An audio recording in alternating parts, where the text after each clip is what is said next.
I've never thought about this. Can you have a different opinion at work than, a different moral compass at work than you do at home? To be truly aligned with the work and be entrenched in what you do, your positionality has to be the same.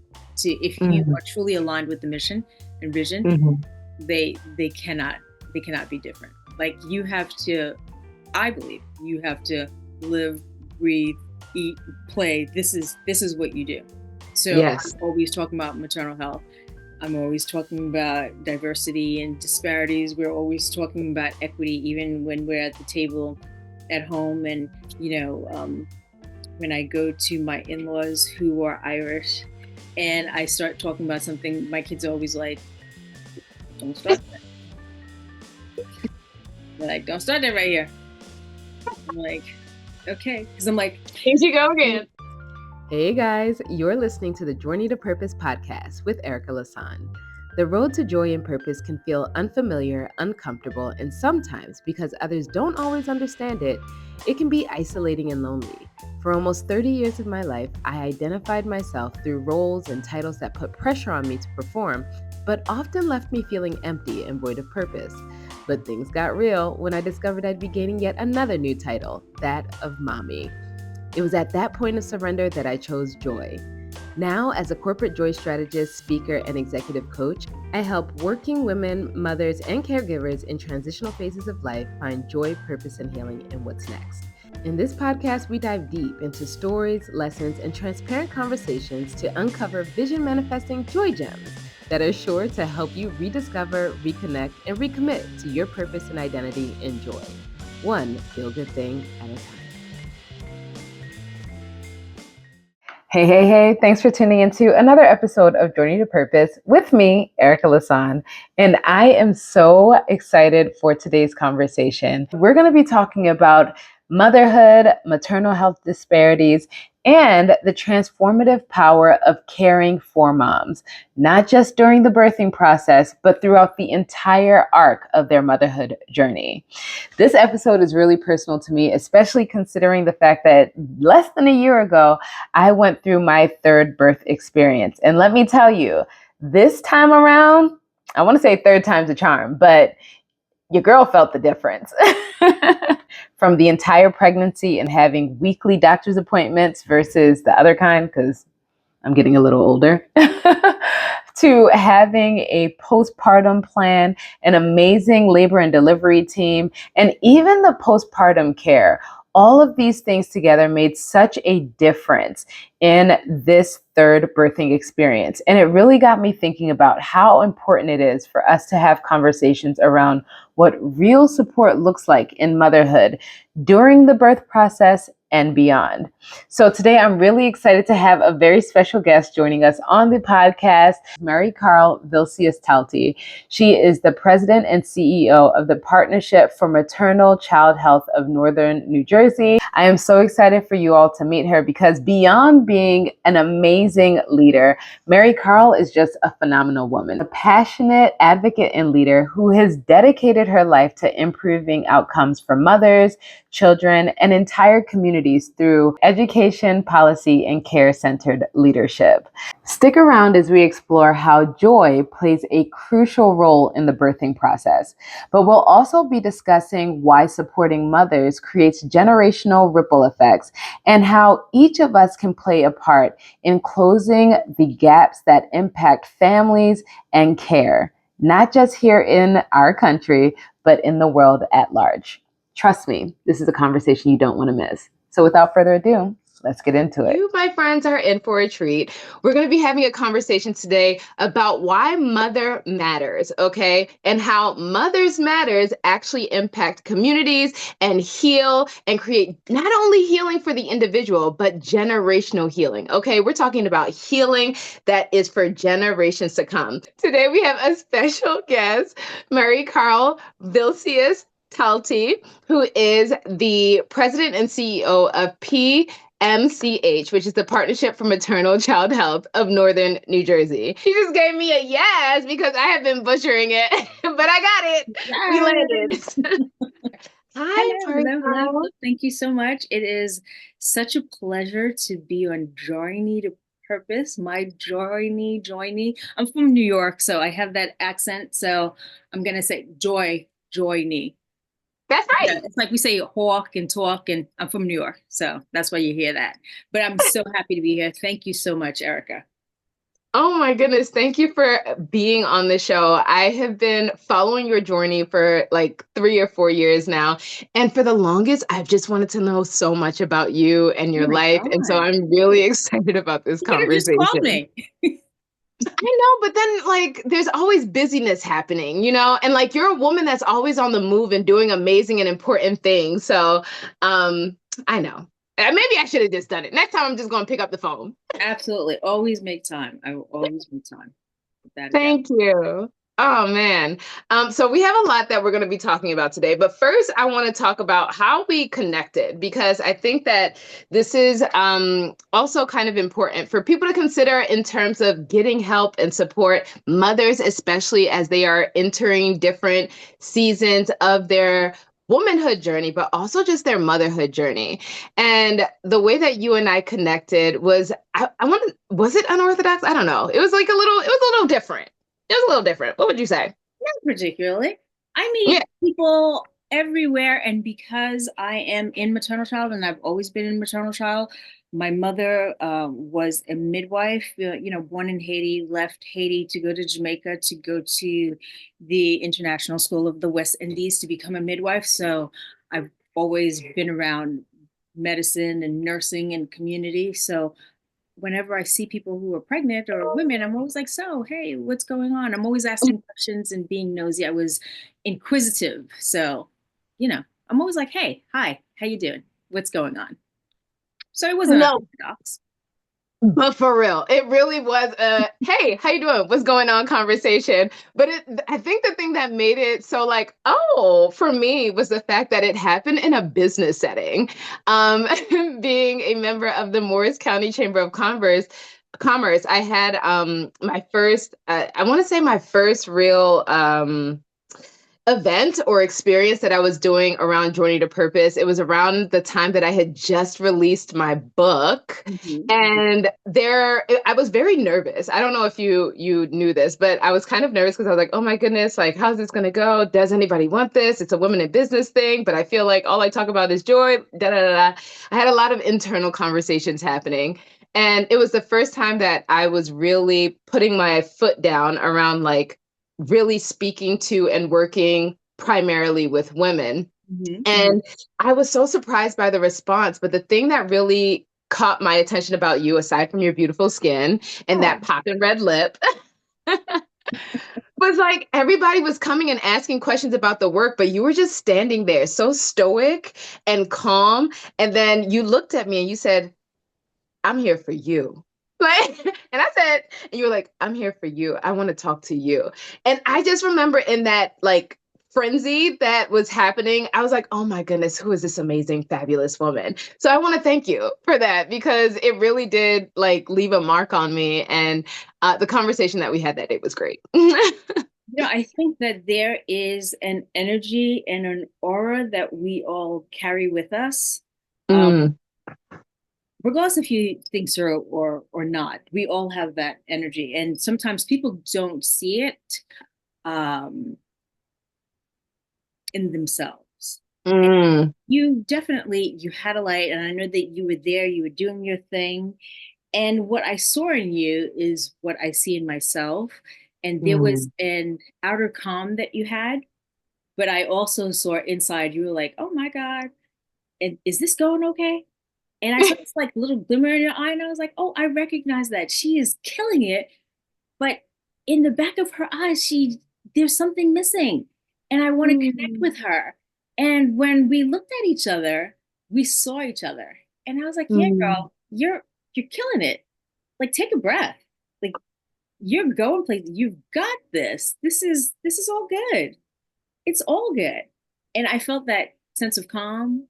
And then the other thing was that it was one, two, three, maybe three, four Black women in the room. And I think mm, we have to honor that, right? Because mhm, we are always in places where we are one of the few. mhm, And we have to recognize that we had to work harder, work longer, um, run farther, run faster to get there. And when we see each other, we have to acknowledge that fact, because I know it was not easy for you to get there. And even if it's true or not true, I'm going to assume that it's true. And I'm going to say, hey, I see you. How you doing? If you need anything, I'm here for you. So that's what I did.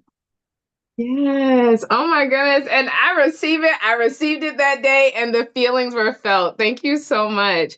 And you are so right in terms of just seeing each other in this different spaces and recognizing the energy that we carry, which is part of the reason why you know this about me, but I harp on joy and I obsess about joy because you never know how that one, like you called it a glimmer, that one glimmer, that one interaction, that flash of a smile will what it will do for somebody's day. I always think about you never know what's going on in the back of somebody's mind, but that may be the one thing they need to carry them throughout the day, let alone a moment. Absolutely true. We are so in our heads, and in this space that I have been working for the past 30 something years, because I have been working in maternal child since 1989. Oh, Because wow. when I was in nursing school, I while I was in nursing school, I worked as an LPN. It was a long time ago. I have been doing this work for a very long time. Um, when we talk about maternal and child health, when we talk about maternal morbidity and mortality, it always appears to be so grim for the Black woman. And we talk about any type of diagnosis, comorbidity, statistics, preventable event, it's always Black women are 7 times more likely, Black women are 3 times more likely to, and then preposition something bad. Yeah. Die, severe mortality, their children die, not survive their first year of life, not survive, more breast cancer, more stillbirths. You never and very rarely hear about the joy. There's joy in Black birth and Black motherhood and Black community. Yes. So to have someone focus on joy is something that we need. It's so very important, especially in the Black womanhood that has the superwoman schema. Take off the tape, burn it, throw it away, burn it. This whole thing about, the superwoman, the super Black woman, we're tired of it, take it off, burn it. And then let's start bringing it out to the community. Every single person needs joy. Yes. So much for us to harp on a daily basis. We all need to focus on the joy. Take that 10 minutes, however, start with the 10 minutes. Because so many people say, I don't have time. I don't have time. I can't. I don't have time. Do you know how many things I have to do? People are dying over here. Yes, I know that, but you're not dead. So take 5 minutes. Let them know. To say thank you. Thank you. I am not dead. Thank you. I am not homeless. I'm not living under the bridge. I have survived. I don't have breast cancer. Thank you for allowing me to do this work to help someone else. Yes. My children. Yes. Just thank you. And then you get better, you do more meditating, you get older, you see things that you are more and more grateful for, But having someone to refocus us on joy is so needed.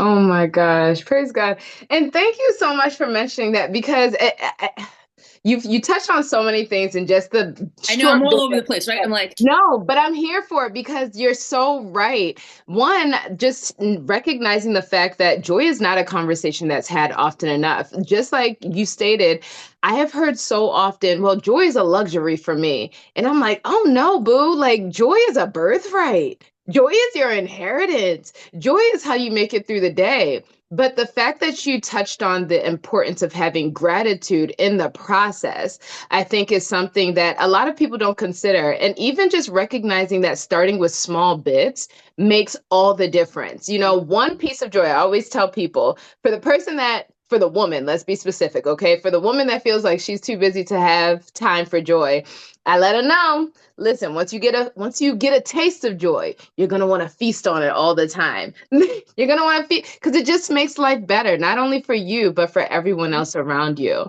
But Mhm. I also think that this conversation around joy, beyond the individual, beyond birth and motherhood, is so important, not only for the personal side, but also for the professional side. You know, if you are a working parent, if you are a working caregiver, if you are someone that's working in the healthcare industry and you're caring for everybody else, but then you're not prioritizing time and energy to care for yourself, the work suffers. You know, Mhm. the work suffers. And not only that, you're not producing the results that you think you're producing. Because it's not your best work. There's so much joy, and there's a difference in the fruit that comes from joyful work versus burnt out work, Yeah, which is absolutely. part of the reason why I harp on it. Yeah, Erica, you've got nothing left to give. You've got nothing left to give. That's and when you do give it, like you said, it is coming from a different place. You are tired. You cannot see the forest for the trees, right? No. You're giving of yourself, but it's not from a happy place. It's from a place of sometimes resentment and Yes. a place of uh, requ- like it's something that's required of you. Yeah. Obligation. Yeah. Obligation. You're not giving it freely. So there's a resentment that's there. And like residue, because then with the resentment, it's like, well, I did this because I did this for you. And then it's Mhm. like, well, you know, people on the back end are like, well, one, I didn't ask for this. And two, if this is what it feels like to get it, I don't even Keep want it. it. You can keep it. It's like, thank you, keep it. You don't have to. But again, it's something that has to be practiced. It's something Mm-hmm. that has to be practiced. And our organization, I got to the organization in February 2021. So this is I'm starting my fourth year now. And we have really completely changed the organizational culture, um, and we're focusing on ensuring that there's really true equity and inclusivity within the organization so that people can be their true authentic selves. Bring yourself to Mm. work. I mean, and that doesn't mean bring your freak flag to work, right? There are things that are appropriate for work and things that are not.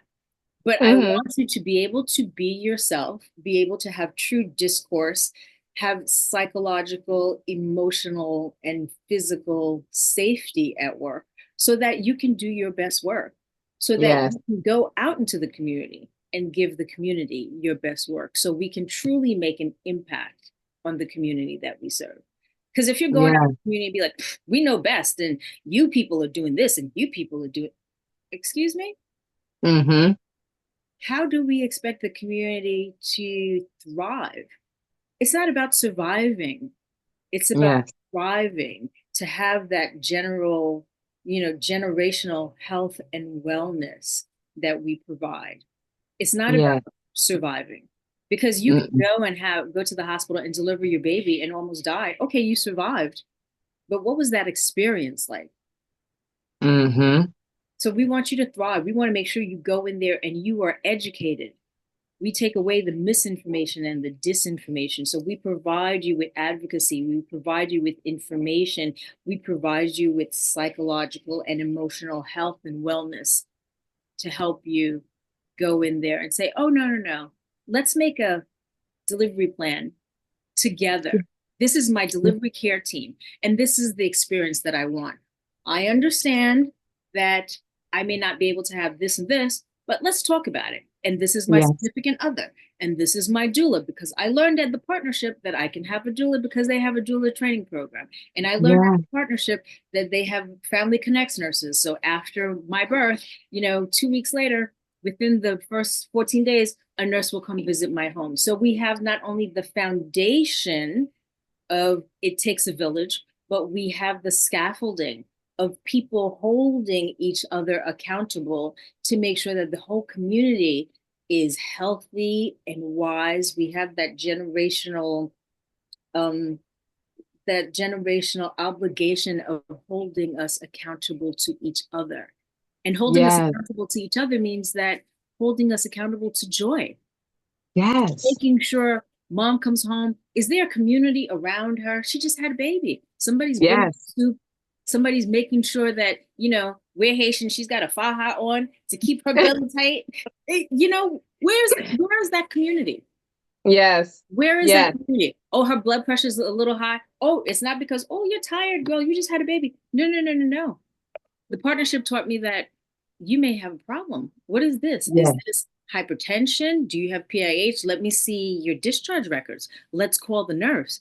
This is when Yes. you call the nurse. This is when you call the doctor. This is when you call the ambulance. Mm-hmm. So Yes. joy it's enveloped, it's encompassed in everything that we do. You cannot have a true, thriving, successful life without encompassing joy. They're Yes. surviving.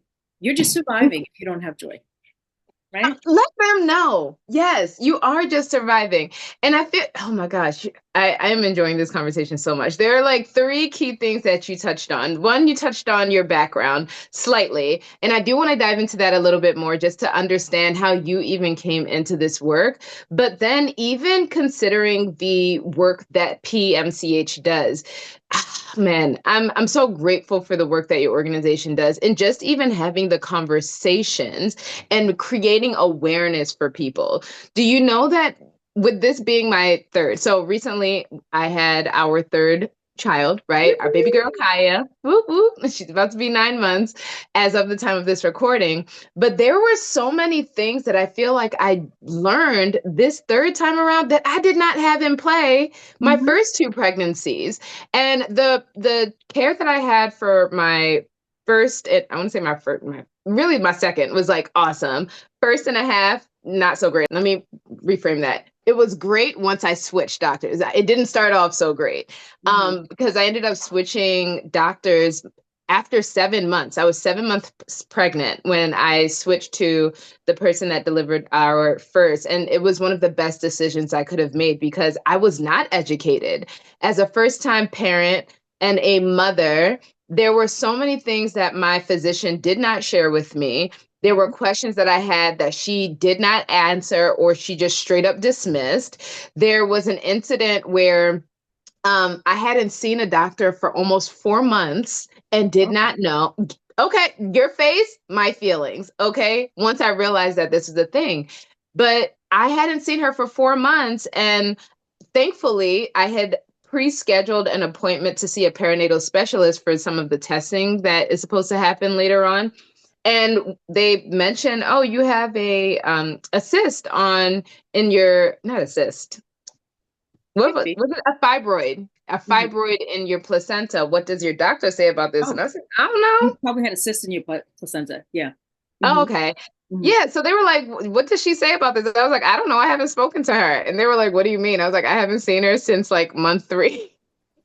And on top of that, it was something where I had gone in for my annual checkup, but it was something where I'd been bleeding a lot. And I was missing my period at some point. And so she was like, oh, we'll take a pregnancy test just to be, just to see, because my boobs were really hurting. And turns out she didn't contact me for almost 3 weeks, and I had to call her because I was like, my chest still really hurts. Like, why is my chest hurting? And she was like, oh, wait, no one contacted you? I was like, no, contacted me for what? And she said, yeah, you're pregnant. And I was like, wait, what? What? And at this point, I was almost done with my first trimester. So just the lack of care and intention, and just like not realizing what I didn't know, not knowing what to ask. I think the information, the awareness, and the knowledge that you all are sharing with the community is so, so important around It just understanding what's available to you, what you need to know, and what your options are. This time around absolutely. was completely different. So I'm grateful for experiences like the ones that you're providing to new moms and just Definitely families in about general. reproductive health. It's about whether or not you want to have a baby, how many babies you want to have. It's not about abortion rights. It's about education and Mm. your own family planning. So you can Yes. make the best decision for you and your family. So we provide education, we provide advocacy, we provide empowerment for you and your family. That is what Yes. it's about.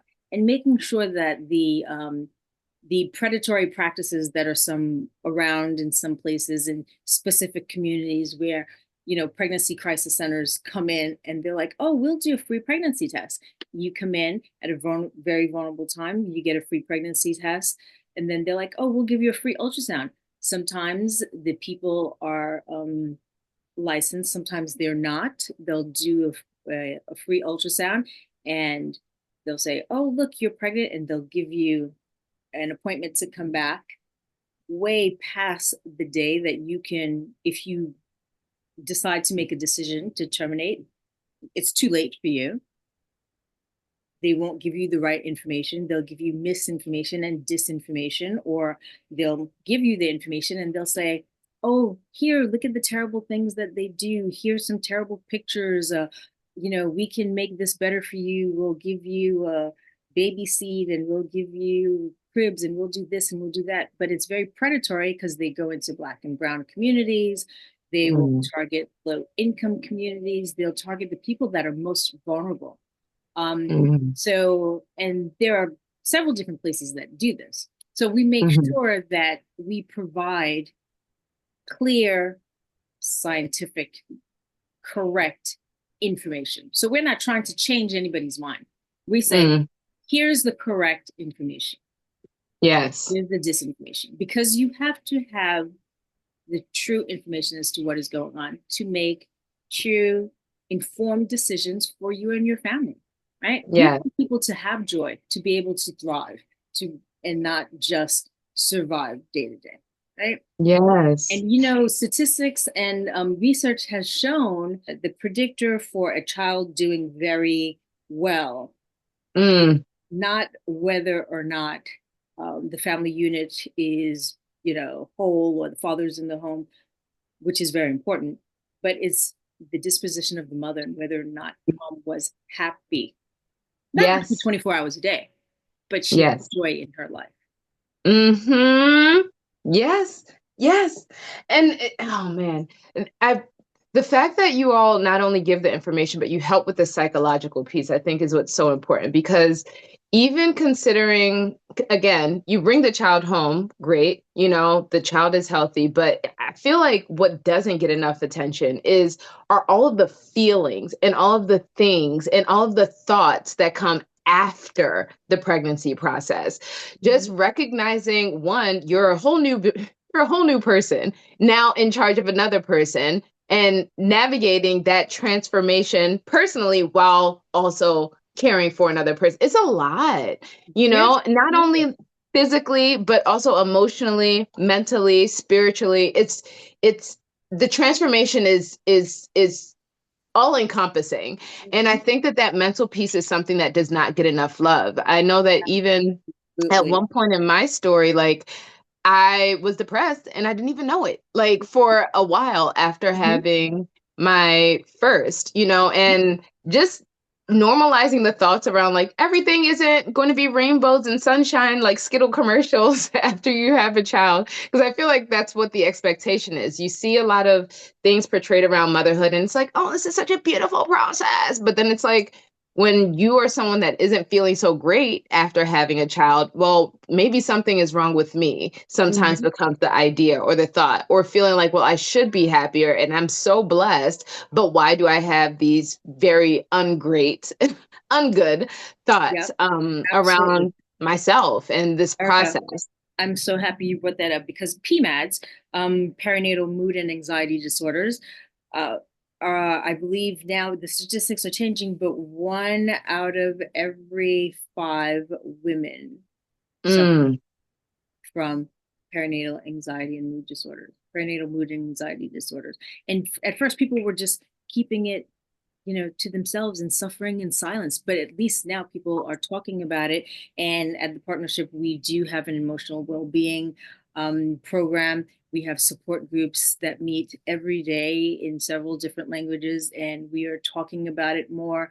We just had an education, a webinar about the emotional load that women carry, because not only do you need to know all of your appointments, you need to know everybody else's birthday, everybody else's appointments, everybody else, where their shoes are, where their books are, where's this immunization record, where's this, you know, a passport. You need to know everything about everybody else and yourself Yes. and what's going on. Mm-hmm.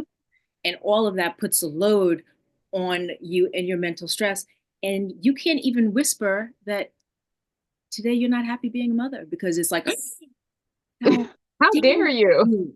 How dare you? God gave you these children and you should be, it, it's okay. You're not happy. It is okay to say that. And people are finally being able to shed the stigma of dealing with a mental illness and now having a baby, and, you know, that compounding the Mm-hmm. mood and anxiety disorder, you know. So we're able to really being able to assist people, you know, mothers and birthing people with that, and getting them the help that they need, that they don't have to be in the shadows. We know that it is challenging, and finding Yeah. joy every minute of every day is challenging and something that we have to work on.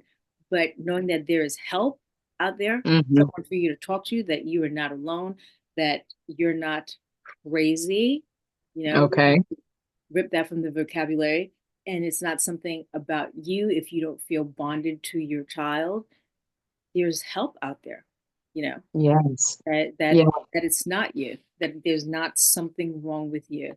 So it is very important, again, education, knowing that there's somebody out there that will sit down, hear you, get you the referrals that you need, and walk you through the process. And that's what we do. Very Yeah. important. So good. And hearing you talk about that, I do have questions around how important rest is Oh, in this process. Okay, I feel like you're about to give me a lot of nuggets, because it took me about, I would say, 16 months after having my first child before I would, or after having our first, before I was like, you know what, I'm done. I'm tired. I'm not doing, and that led to my journey to purpose and really just focusing on prioritizing joy. But I think it really just started maybe 5 years ago, that 3 to 5 years ago. And in my entrepreneurial journey, I was like really burnt out. And I believe that I was called to a season of rest. God was like, listen, sit down, chill out, you're going to be here a while. And I call it my wilderness season, but it was one of the biggest blessings that I received in just being able to rediscover myself, re-engage with the joys of motherhood and partnership and just life in general. But how much does rest play into this process of having a successful maternal health care plan and the post birth process? we know that it's easier said than done, um, Yes. because one, the superwoman schema, not only for Hmm. Black women but all women, we have this whole thing that no, no, no, I can do it, I can do it. Even if somebody else is doing it, you're like, no, no, no, I can do it. Maybe because we think that we're going to do it better than them, or they're not doing it right. We have to be able to let go. It does not Yes. need to be done 100%. Okay, they didn't Nope. put the dishes in the dishwasher exactly the way that you would do it, but the dishes are clean. So it's okay. Let it go. And so we have to understand that it is challenging for Yes. people, but we have to look for support of where we can get it. We do Yep. at the partnership, we do have two family success centers that offer quite a bit of information, and they offer family and community support. So that's another referral source that we can look at, because it's all about community. Yes. That's what we're missing, especially post COVID. Everybody's in their own little silos, right? So we're not Hmm. really having that community interaction anymore, where they're like, "Hey, Erica, what are you doing? I see that you're looking a little tired today. Why don't you bring, you know, your kids over, and you can go do this, and, you know, I'll watch the kids and you'll do the same another day." So Yeah. getting back to that place where we have community so people can say, you know what, I'm just going to go get my nails done, or I'm just going to take a walk in the park, or I'm Yes. going to take this one hot yoga class, or I'm just going to sit on the couch for 20 minutes. Yeah. Search That's real. is just to just realign and center yourself. Um, Sometimes people have to make a concerted effort and pencil that into their day. Yeah. In postpartum and in maternal health, people are always saying, rest when the baby rests. But you're like, how does that happen? When is anything going to get done? If she's sleeping or he's sleeping and I'm sleeping, then, and my partner's at work, who's going to wash the dishes? Who's going to make the bottles? I have things that I need to do. So Yep. investing in having that community is Yes. really, really important. So that's why we attempt to have all of these support groups and community groups so we can, find our tribe is Yeah. very important. So really leaning onto those different community groups. And if we don't have it at the partnership, we have a lot of different community partners that we work with. So you Yes. can always find your tribe. If it's not with us, we have so many different community partnerships to share the joy and to share Yeah. the load. That's what it's about. It's about finding your tribe so you can find your joy. Oh my goodness. Yes. And I love that you call it a tribe. I call it a vibe tribe. Like, who's in your vibe tribe and why? So it's not just always give, give, give. And, no, not to say that it's transactional or get, but at the same time, there should be a cycle of care, because the cycle of care is truly what creates joy and sustains it. And Um, everything is not for everybody, you know? okay.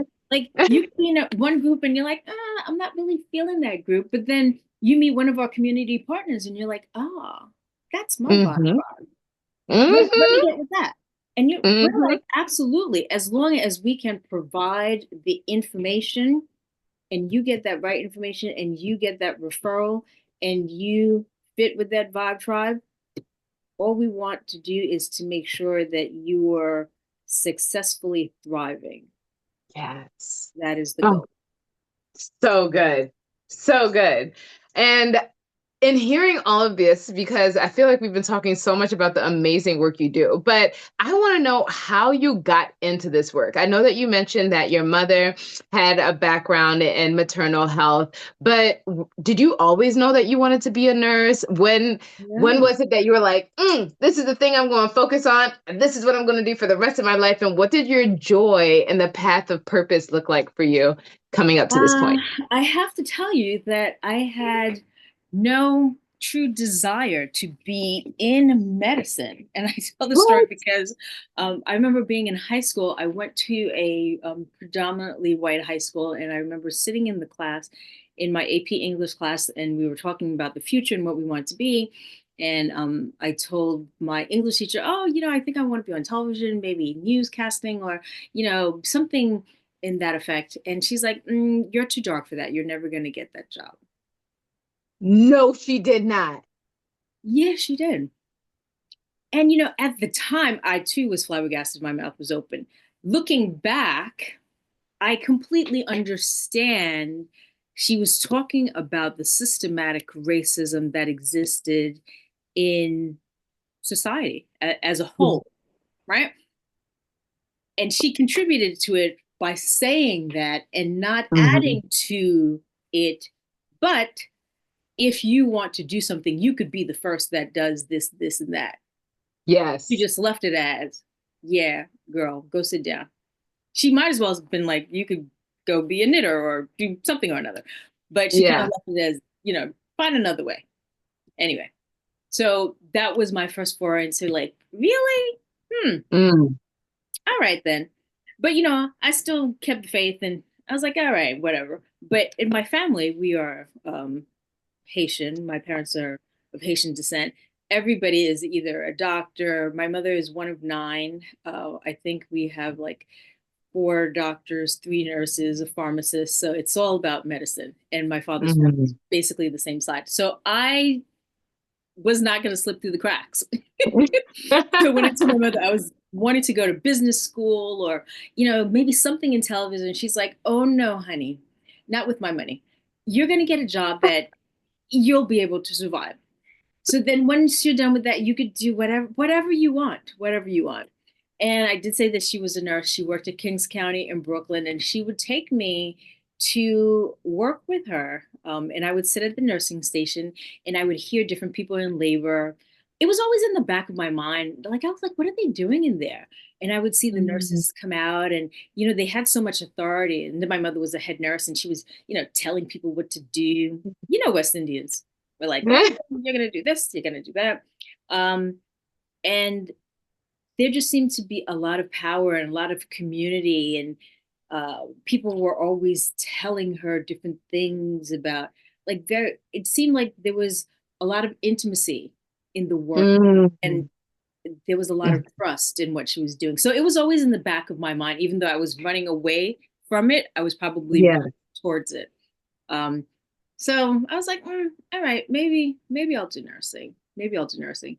So that I got into it, and I was always interested in women's health and women's sexuality and the power that we hold. I mean, especially maternal child health. Imagine Mhm. you're growing a human. Like, to me, that's out of this world, extraordinary. Blows my mind just to think about it Blows my every mind. time. So went to nursing school, got to be part of that world. And then I realized that I was just a damn good nurse. I was like, I could pat my own shoulders. I was just like really good. I cared about the patients, and I cared about them like they were my own, siblings. And then when I saw people that Mm. looked like me and that didn't speak English, and, I cared about them even more. And I always loved working in the urban environments and, the urban settings. And then when I went to those settings that were not so urban, Mhm. uh, and the nurses would be like, oh, I don't want that patient. Give that patient to Marie. I'd be like, okay. I don't know them just because we're both Black, but not a problem.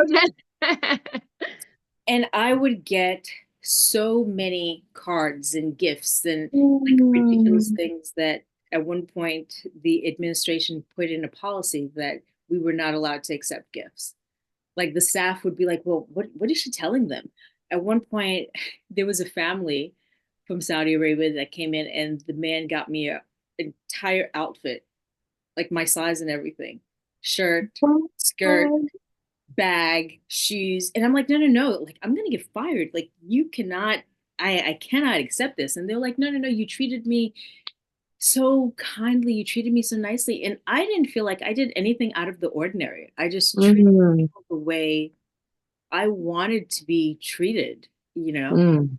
Um, and sometimes I felt I was part of the machine, the hospital machine, because they would be like, no, you have to take this patient because that's Dr. So and so's patient, and not this patient because they don't have any insurance. And when Mm. I started finding my voice, I'd be like, that's not fair, because Mm. she was here for a long time and she's Mhm. been waiting, and this patient just came. And just because she's Dr. So and so's patient, it's not right that she's not here. So I became the Yeah. squeaky wheel, and they're like, oh, if you think you know so much, then you be in charge. I said, okay, I'll do that. I'll be in charge. Yeah. I'll be in charge. So then that happened. And you get to be in charge, and not everyone will agree with everything that you say, but it's okay. Yeah. Always told me, you go to work and to school not to make friends, but to do your job. And I'd be like, what do you mean? You have to make friends. And she's like, no, Mhm. no, you don't. No, you don't. Now I finally get it. You have to Mm. be cordial. You have to do your job and have people respect you and Yes. respect what you do. And they have to understand the why. Yes. Once they understand the why and that it is not personal, you'll be okay. Once you Yeah. explain the why, it's a matter of skill, it's a matter of will. Because if I explain to you what we're doing and why we're here, and you're still doing it incorrectly, it's because, one, you don't respect me, two, you don't Mhm. respect what you're doing, and three, you don't want your job here. Oh, you said, and if one of those things gotta go, let me help you make the And it won't decision. be me. It's not going to be me. So I absolutely love what I do. And whenever I see a pregnant woman, and I try to make sure the person is absolutely pregnant because I don't want to go and be like, oh my God, when are you expecting? And people are like, no, I've done that once in my life. And I'm like, oh my God, I'm so sorry. But I'm always like, oh, do you have information about the partnership? Do you need any information? Do you know about a doula? Do you know about a midwife? Do you know you could get a home visiting nurse for free that will just come in, give you some information? And the majority of the time, we do not know. We, as a Mhm. group of women, do not know all of the information and the opportunities that are there for us. It's true. And you said your third baby. Some people are on their sixth baby and they're like, oh my goodness, I did not, a free nurse? I'm like, yes. I'm like, not Mm. a baby nurse to come help you, but to come evaluate, assess what's going on, if you're okay, see how the baby is doing, answer any of your questions. If you're fighting with your mother-in-law and she thinks you should be doing that, we can come in and educate the entire family, get everybody on the same page. And people, Wow. oh my God, really? I wish I knew. And I'm like, yes, yes, yes. Here, take my card. I'm always looking for staff. So I meet people in the bakery. I'm going out to breakfast, and my kids are like, oh my God, leave that lady alone. Leave her alone. I'm like, I'm just going to go talk to the family for a second. So it is Great. a wonderful thing. So I have to say, my mother was right. She knew Mm. better than I did. That happens sometimes. Sometimes they do know best. She knew Yeah. better than I did what I should be doing. Mm. There's always something with education and amplifying the voices of people in our community, people that sometimes have their voice and are afraid to use it, Mm. and sometimes don't know that they have a voice until you see something in them and you're like, hey, you should be doing this. Or did you ever think about doing that? You That know? is so real. Oh man.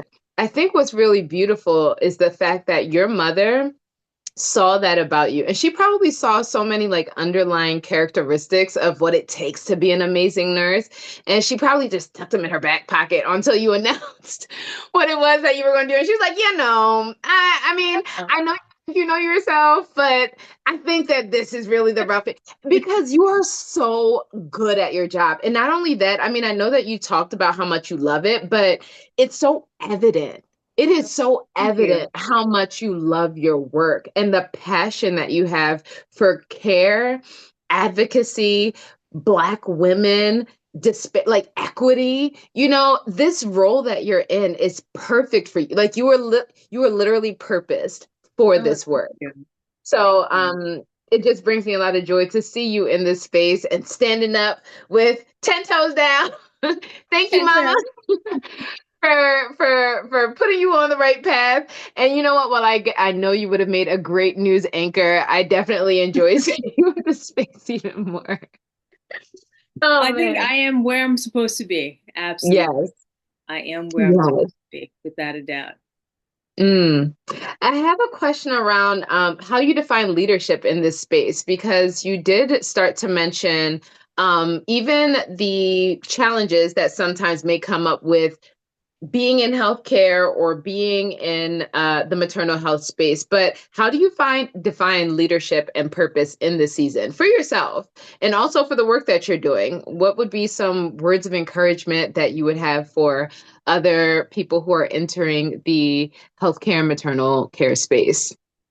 I think a lot of times people put a lot of emphasis on titles. Mm. In order for you to be a leader, you have to have this and this and this title. No, not at all. In order for you to be a leader, you have to have followers, right?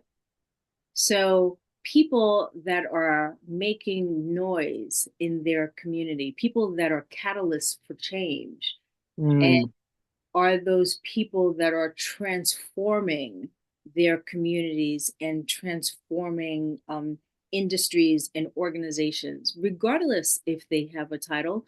Those are people that are leaders, because you can have leaders of organizations that are not doing anything, right? Okay.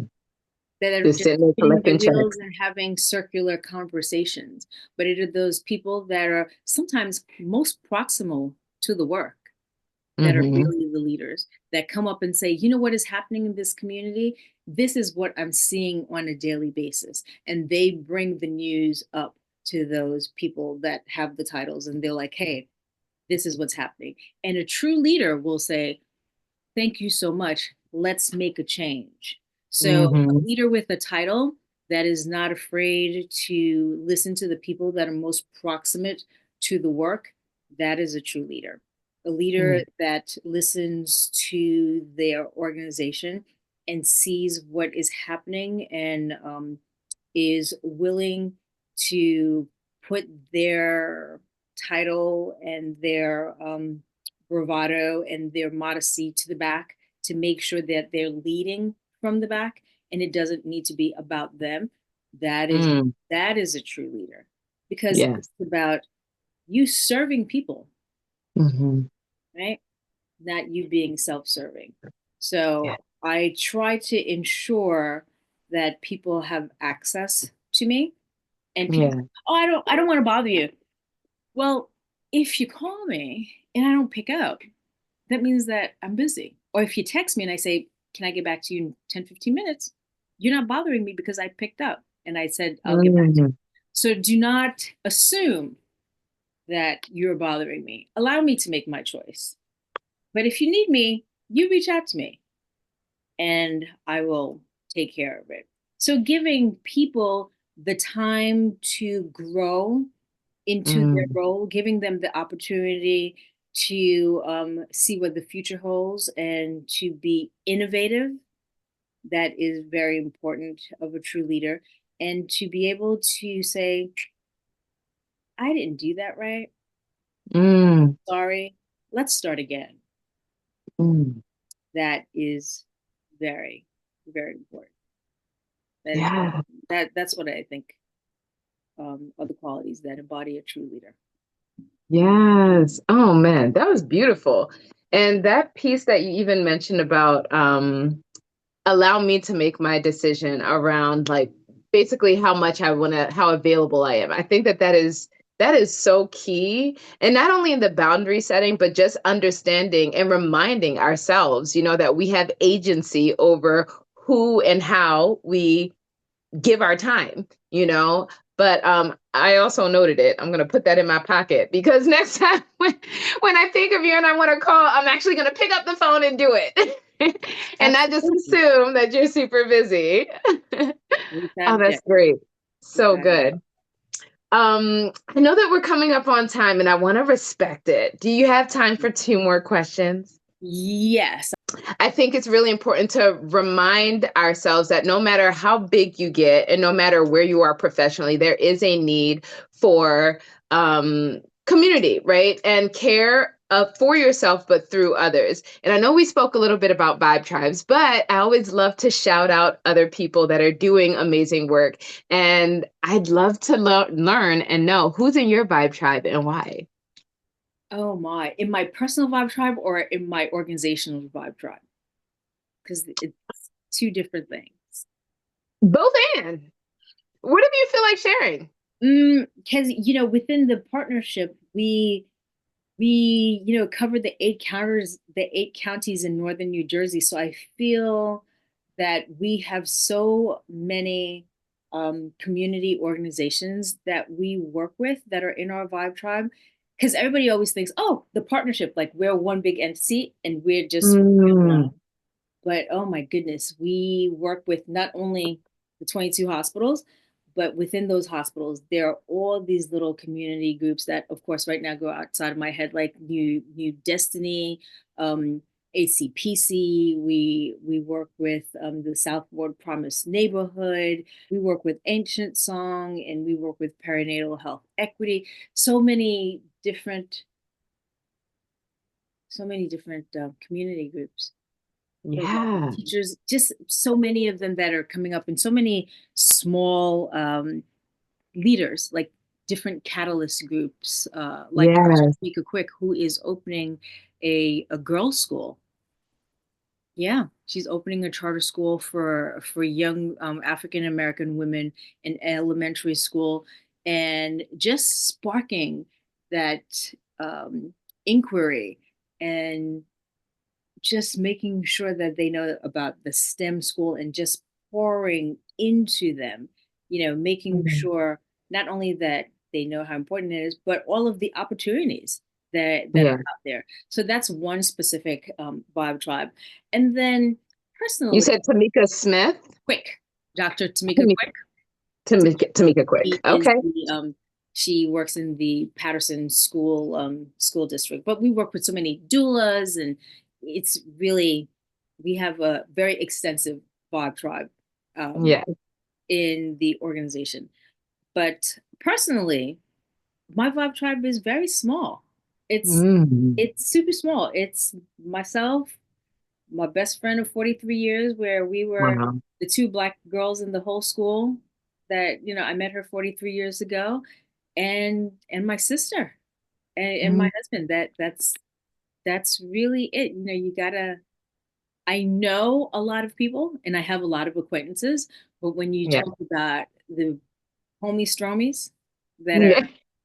you know, that are there for you through thick and thin, call at 2 o'clock in the morning. And then Yep. go out. There are a lot of women that I have met within the 4 years that I have been doing this work that are Hmm. really accomplished, really great Black women that it's amazing how challenging it is for us to do Mm. this work. It's amazing how challenging, and sometimes you feel like it's not, we're invisible. But when we Hmm. get together, it's so nice to see. It's like, hey, girl, I see you, and I see the great Hmm. work that you're doing. And I always think, I want to get all these girls together. And then I make a list, and I'm like, oh, it's 60 people. Can I get some kind of grant for this? Like, how are we going to get all these people together, just to celebrate us Yes. and Yes. the work that we're doing? So that's still on my list, and you'll get invited to that Vibe Tribe get together. I made the cut. Because, yeah, we have to be able to network and to see Yes. people that will mention you when you're not in the room, Amen. you know, Mm. and Hmm. it's a very selective group of people because I believe that society pits us against each other a lot of times. Hmm. And I believe also you have to reach a certain maturity to see that. Hmm. Do you not see what they're doing? But we're not going to do that. Okay. Like, all right, let's get together. So it Yeah. has been nice to be able to meet those people, to have your own board of directors. So I'm very particular and I'm very slow in building my board of directors. So, Hmm. but I'm very strategic and Yeah. intentional in doing that. So I'm a Yeah. Leo. It takes me a long time because I'm Yeah. very like picky. Listen, it's not picky, it's quality over quantity, okay? I'm True. here for the slow and intentional gathering of minds, Slow because burn. otherwise you Yeah. don't know who's coming up in your house, you know? And not even just your physical house, but like I always say, I believe that you are what you consume, right? And it's not just in terms of food, it's like mentally, spiritually, like all of it matters. Like, what is somebody going to be telling you? Are they offering wise counsel? Not just counsel, because it needs to be wise counsel, is what they're saying edifying, Mhm. for all areas of life, right? Not just, and no gossip, I don't know, just feeding on negativity. All of those things are joy drain. So I appreciate you Everyone sharing. can't come into the cookout. Everybody Okay. can't come to the cookout. Okay, some people may just need their plate given to them, slid under the door outside. Like, On a not paper everybody plate. can enter. Yeah. Oh man.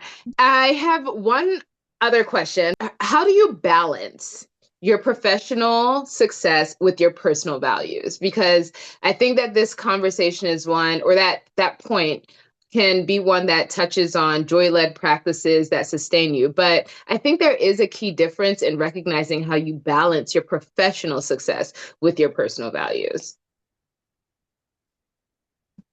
Um, is there a key difference? I think that they have to be aligned Okay.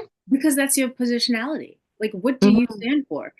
Ye They cannot be diametrically opposed, right? They cannot. So I agree. I don't know, can they? Can you do something at work and then I've never thought about this. Can you have a different opinion at work than, I mean, a different moral compass at work than you do at home?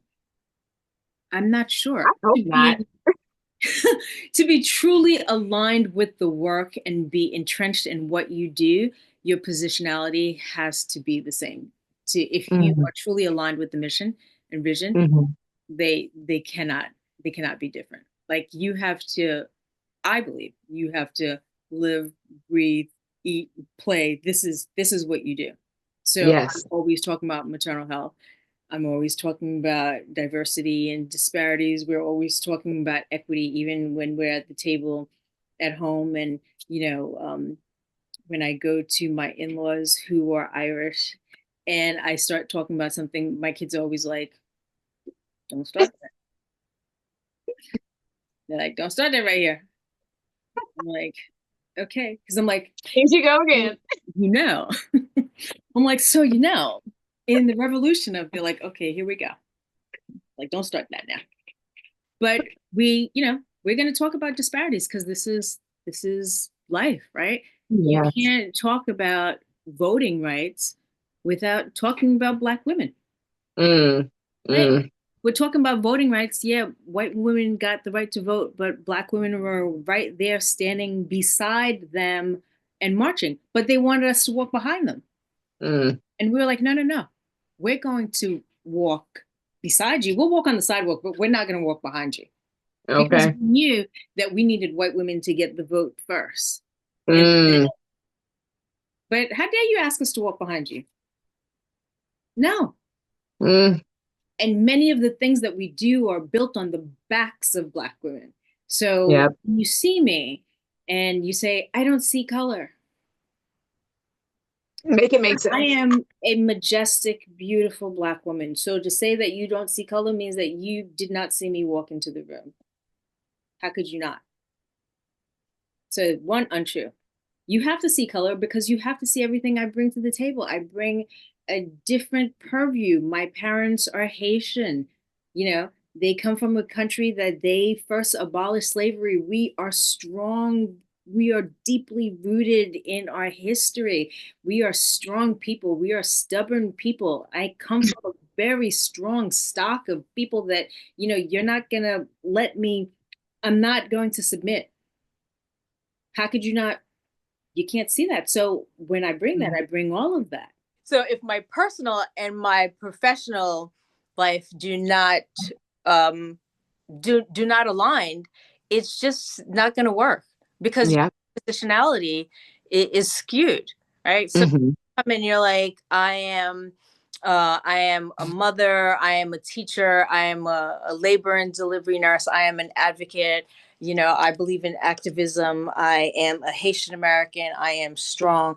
This is what I do. And then you're at work, and I'm like, I'm an administrator. I'm a bureaucrat.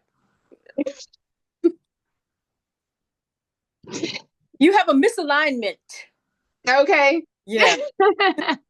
I believe in equity. I don't. It depends how the wind blows. It's not going to work. No. Or like, what do you believe in? What brings you joy? Yes. Yes. And you know what? I really love this conversation because it's part of the foundation of what the journey to purpose is, right? Understanding what your journey to joy looks like, but more importantly, understanding why it is imperative that you are clear on the things that bring you joy. Because joy is not only a nice idea, it's not just a feeling, but it is a metric. It is a metric for success. It is a metric for understanding and aligning your values. It is a metric for tangible goals. You know what I mean? It brings so much clarity. But how do you balance your professional success and your values, your personal values? Um, how do I balance them? I recharge, and I've gotten much better at this because at first it's how you define your success, Yes. and your success maybe as you grow older and you go through different decades, you're young and you're like, okay, this is how I see my success. And then you're in your 30s and you're like, I have to have this, this, and that. And depending on how your family of origin defined success, was it material? Mm. Was it joyful, meaning it was hearth and home? Like, what was it that was instilled in your family of origin? Um, and mine was always a mixture of both, but there had to be the altruistic part of it. Mm. My parents were very big in giving back to the community. They have a nonprofit. They had a nonprofit that we continue to run. So Wow. yes, you can have nice things and you can go on vacation, which we love going on vacation. But what about the people that do not have? Did you reach back and pull somebody forward? Mm. That's part of joy. Does If you didn't do that, are you going to be able to sleep at night? Like, Mm. what happens to the people that don't have? Do you have Mm. too much? Or is that enough? How many of those do you need? Yes. Doesn't have anything at all. Yeah. When I had lived in Spain for 2 years, about a year and a half or so, and when we came back, we spent some time in Haiti and with the kids, and my kids were like, "Ugh. Oh my God, I think that's my old shirt. Is that my old shirt? And how come he doesn't have any underwear?" And I'm like, well, this is what happens when some people have and some people do not. And that has Mhm. stuck with them. And they were maybe 5 and 3. That has stuck Oh, with wow. their entire life. Mm. Back, they were like, what are we going to do for the kids? What are we going to do for the kids? And they decided to start their own little nonprofit called the Poor Kids Fund. And they would wash dishes and they would be like, that's $10. And they would rake and they'd be like, that's $50, but it's for the Poor Kids Fund. And they would put that money away and that would sponsor a child to go to school. And would be like, okay, Wow. so this $50 is going to send this kid to school for a year. And as they got older, we would do more. And you know as you get older, society, you're going to buy a pair of sweatpants. I'm like, $80 for a pair of sweatpants? Are you kidding me? Just because you have it, that doesn't mean. Do you know what that could do for a kid in Haiti? $80 Yeah. sweatpants. That's like a year's worth of school. That's uniform. Mm. You put things in perspective, right? Yeah. So how do I define my joy? It's really coming back to reality, making sure that not only that I'm whole, but I make sure that my children are whole and we are setting a good example for them to be able to enjoy um, life and the joys of life, but also to give back to society, Mm. to be able to do both and to be able to put your head down on the pillow at night and be like, I did a good job. And sometimes Yeah. be selfish. And being selfish, you shouldn't have to feel bad about protecting your mental health and your emotional health. And that's joy also. Mm-hmm. Sometimes going out and getting a massage, that's good. You got to take care of yourself. That's okay. Protecting your peace is good. Yeah. Knowing your boundaries is good. But being holistic Yes. is very important. And I had to learn that because being in the hospital, you're always like, I got to do this, I got to do this. And what are they going to do without me? Mm. Realize they will be just fine. Yeah.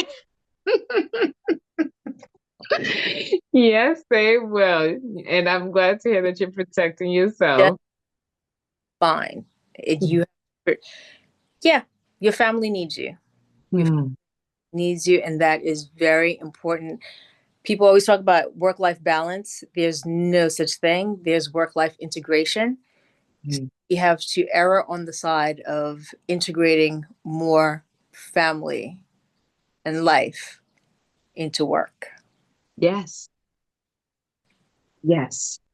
I couldn't agree more.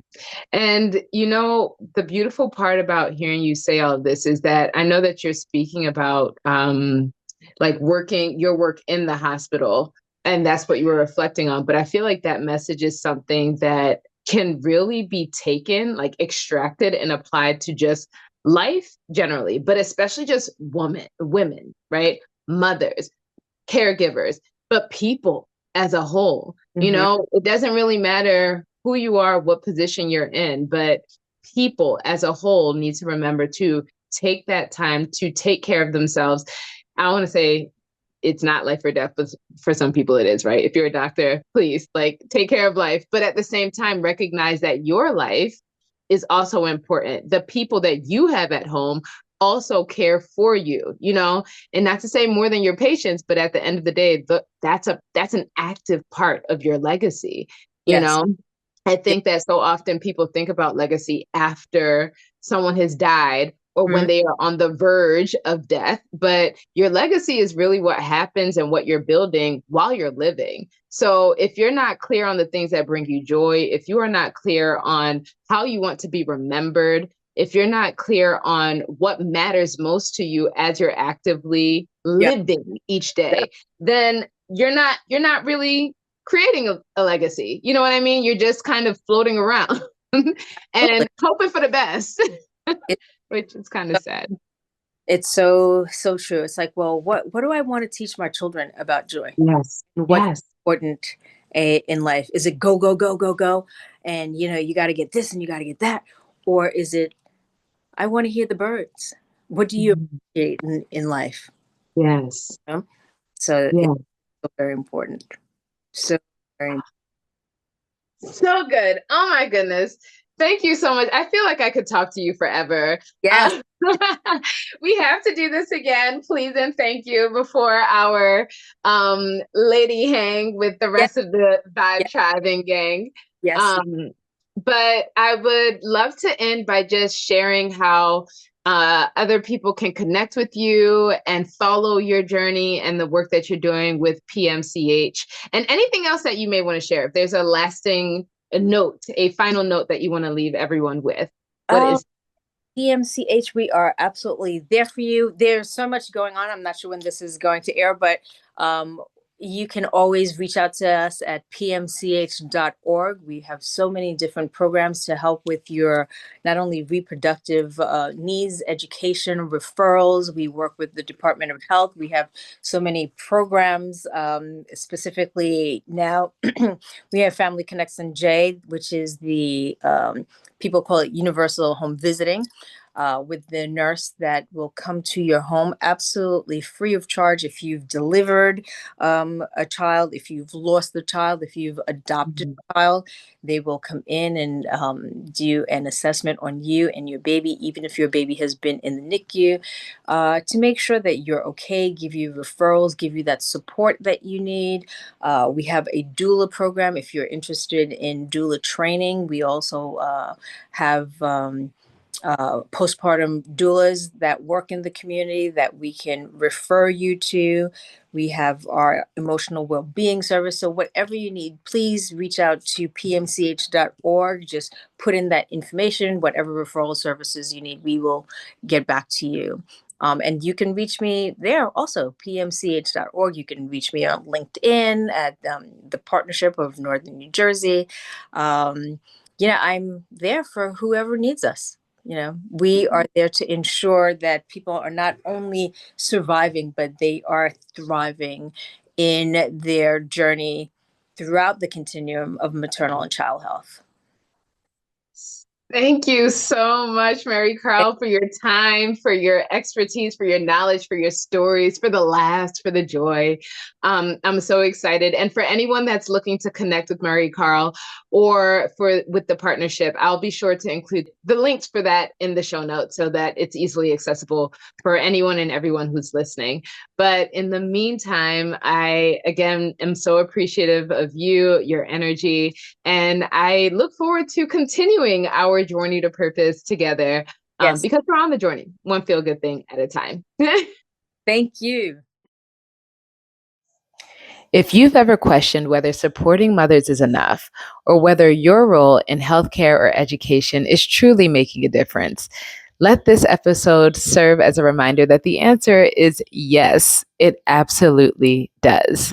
Today's conversation with Mariekarl was a beautiful exploration of what it means to truly center care, not only in policy, but in practice. And not just for the babies, but for the women who birthed them. So, with all that being said, if you felt a tug in your spirit as you listened to today's episode and you're ready to center joy in the way that you live and lead, I'd love to support you. Head on over to ericalasan.com, and there you'll be invited to take a quick assessment or schedule a call where we can explore what joy means for you, the team that you work with, and the communities that you serve.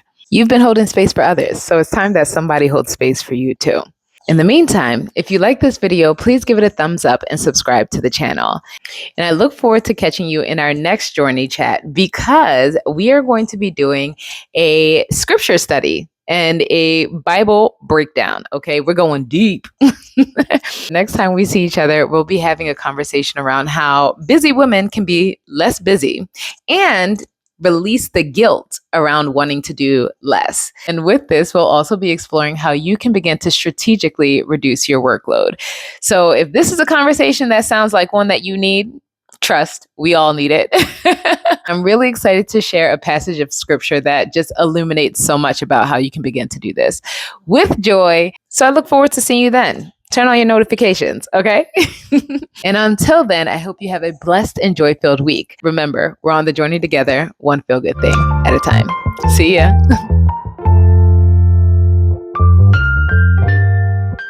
We should have like theme music. It's like din din din din. Yeah. Dun, dun, dun, dun, dun, Exactly. dun.